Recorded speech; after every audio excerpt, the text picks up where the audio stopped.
So what's going on, guys? I am Black Ops Amazing. Welcome back to another video, which today we are back with a Zombies Q&A, the series where I take your questions from the comment section below to do with the zombie storyline, Easter eggs, and I answer them. As always, you guys know by now, drop a like, rate it, and if you do enjoy it, always helps me out. Make sure you are subscribed to stay up to date with the latest videos, but let's get into this. Here we go, and enjoy. And just quickly, I want to say thank you to Skillshare for sponsoring today's video. We'll get more into that later on. So the first question of the day is from Diz Havoc, and you say, question, what and where are the original staffs? In Origins, we use copies of the originals, but where are the original ones? So this is the age-old question, the big one that we've been wondering about since we first played the map Origins back at the end of BO2. I remember back then everybody theorising that maybe somewhere later on down the line we'd get to use the original staffs, perhaps when we fought in the Great War ourselves, but that moment never came. We were told in Origins that the staffs we use were replicas made by Dr. Maxis, while they were actually fabricated by Richtofen, so really it was him that created them, but it was Maxis' idea based off ancient text that he found. That's how he learned of the original amplification mods, that's their proper name. But as to what happened to the originals, well,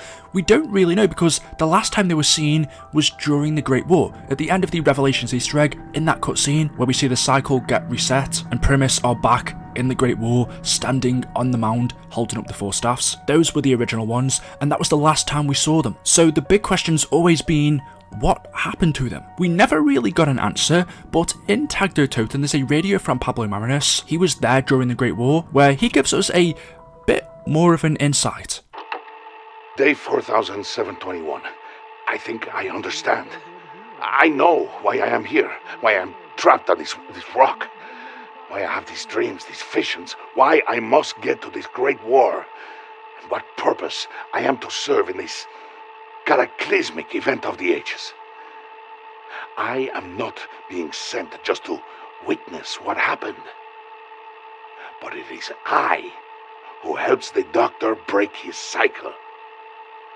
Near the end of the Great War, when all hope is nearly lost, I protect him while he activates a device, a teleportation mechanism. I hold back the undead as he powers it up. I give him the moment he needs to escape his fate. I ask him, where will you go? He says, there is a prison I must travel to. Hopefully, I can intercept our friends before it is too late. Before he goes, I give him the elemental gem from the Staff of Fire. I had seen it used to vanquish great evil. He once used it to save my life. Perhaps it will serve him well on his new path. So as you just heard, near to the end of that radio, Pablo tells us that he helped Richtofen escape from the Great War and travelled to Blood of the Dead. Now, of course, this is a part of the broken cycle. As a part of the actual cycle, the Great War characters became trapped there and died. From what we can tell, as a part of the normal cycle, they would have been overrun by the undead, died there, and then would have been reborn hundreds of years later. So really, the Great War isn't the beginning of the cycle, it is the end. But as a part of this broken cycle, we heard Pablo say he gave the elemental gem from the Fire Staff to Richtofen, which explains why we see him have it in Blood of the Dead. But that also means then that the last time we saw these staffs, or the last time we heard about them, was in the Great War. And since this was the end of the cycle, and as a part of the normal cycle, the Great War characters would have died, we can only assume the staffs died alongside them. So wherever the Great War characters died, that's where the original staffs would be, but we don't know the location of that. Trying to locate the original staffs would be like trying to find a needle in a haystack, which is why Maxis never found them, but they were out there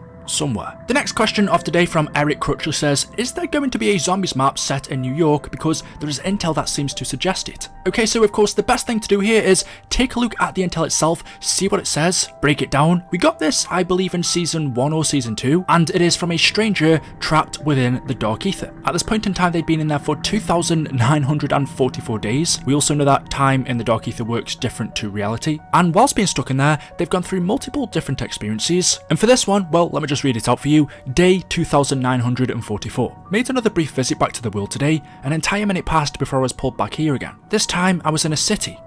New York, I think. Tall glass buildings, long cars with fins on tails, neon and chrome everywhere, people rushing through their lives. Still, no one can see or hear me when I'm over there.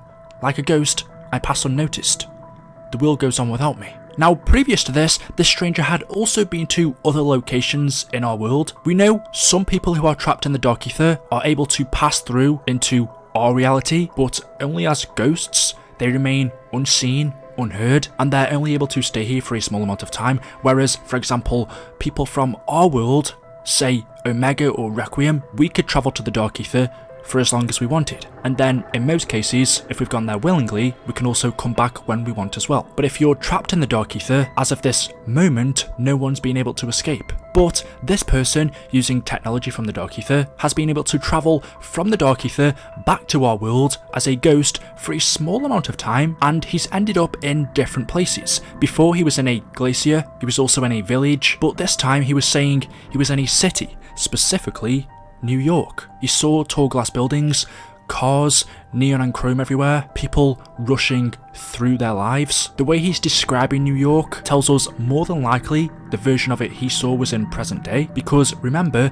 this person's been trapped in the Dark Ether for almost 3,000 days. If you convert that, that's about 8 years, but like I said, since time in the Dark Ether works differently, it's slower or faster depending on how you look at it, they probably would have been there for much longer. And so the version of New York that they would have been used to would look drastically different to the version that he's seeing now that he's in the Dark Ether. Hence why he says he thinks it's New York, but he's not sure, because it looks so different to the last time he saw it. Getting to your question though, does this mean that there's gonna be a zombies map in New York? Well, when this person went to other places such as a village, that was Firebase C. He also went to a glacier, honestly I don't know how you say that, but that was more than likely the Ural Mountains. So he seems to have visited places that have turned into zombies maps. Because of that, you're not wrong to ask, could New York end up being a zombies map if the same person's seen that? Well, there's no indication in here that it will be. We're not told of him seeing a zombie outbreak. Everything he's explaining sounds normal for New York. Tall buildings, cars, neon and chrome lights, people rushing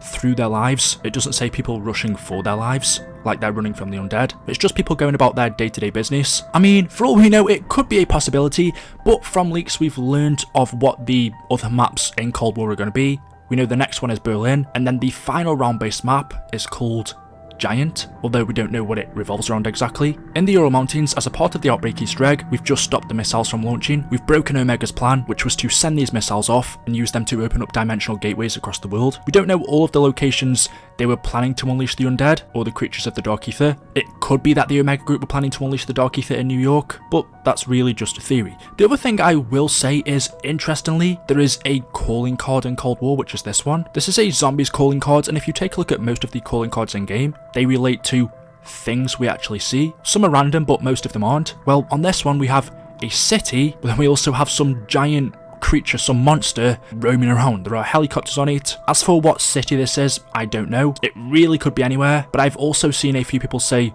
this could be New York. And as for what this creature is, there are possibly hundreds of monsters in the Dark Ether we've yet to see, so who knows? Maybe this thing resides in there, waiting for us, waiting to escape. But simply to answer your question, could there be a New York zombies map? I don't think so, since we pretty much know what's coming, but if Omega's plan was successful, if one of the locations they were planning to unleash the undead was New York, then sure, but we've stopped that now when we've finished the latest Easter egg. I do want to say thank you to Skillshare for sponsoring today's video. Skillshare is an online learning community with thousands of inspiring classes for creators. Explore new skills, deepen existing passions, and get lost in creativity. There are loads of different class topics to choose from, just naming a few: photography, animation, web development, and especially film and video. For me, being on YouTube, that's very important. The Skillshare class that I'm most interested in though is called YouTube Success, Script Shoot and Edit with MKBHD, and is actually taught by Marcus Brownlee, who I'm sure most of you will know. You're going to learn all about creating YouTube videos, writing scripts, how to shoot the video, and of course editing the footage is very important to me. It's curated specifically for learning, meaning there are no ads, and they are always launching new premium classes so you can stay focused and follow wherever your creativity takes you. And it's less than $10 a month with an annual subscription. At the end of the day, there's nothing better than getting better. Accomplishing growth for anyone is always going to be extremely satisfying, and with Skillshare's online classes,